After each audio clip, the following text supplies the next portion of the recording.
MD Road to Zero Waste Expo Clean Metro Manila. According to our waste analysis and characterization study in 2023, the sources of waste in Metro Manila include household waste with at 35%, commercial waste at 24%, including budget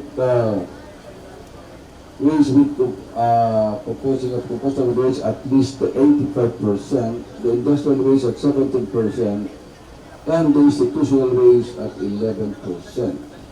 Despite our efforts, as mentioned by the different speakers, we have different approach through recycling, through information education campaign, and other waste diversion effort.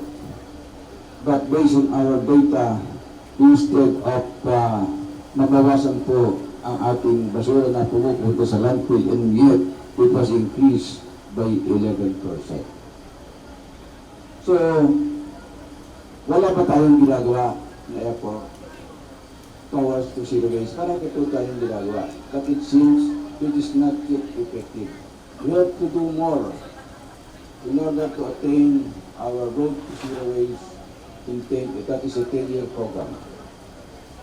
So, we have to raise the concern to all stakeholders and must take actions.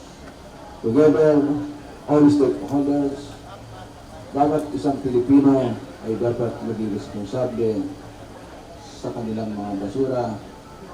Hindi nga alam na sabi niya sa speaker kanina, hindi ito dapat isang activity lang. It must be a practice.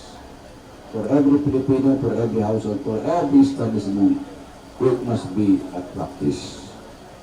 Our problem mainly is the increasing waste generation with low diversion rates, limiting the lifespan of our sanitary landfill in our three remaining sites.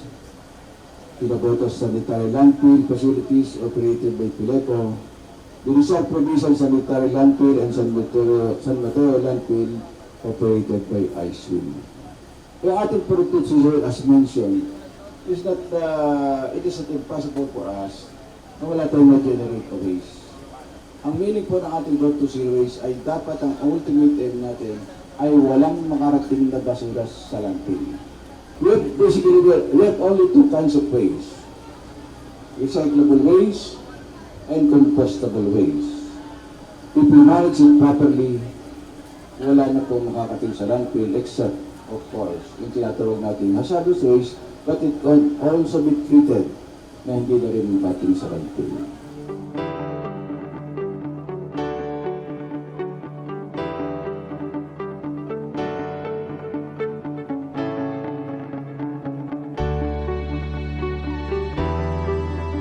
We extend our full support to the MMDA and all involved in this initiative. Let us continue to work hand in hand to transform Metro Manila into a model for sustainable urban living.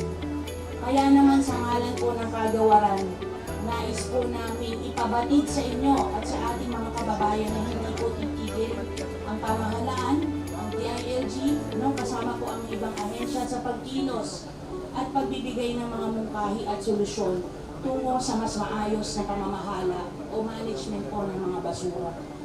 Kami sa Eco Waste Coalition ay buo ang pagtitiwala na sama-sama nating maiisip, pagpupunyagi na mararating natin ito ng sama-sama. Papunta doon sa inaasam natin ng Clean Metro Manila at isang zero waste na bansa.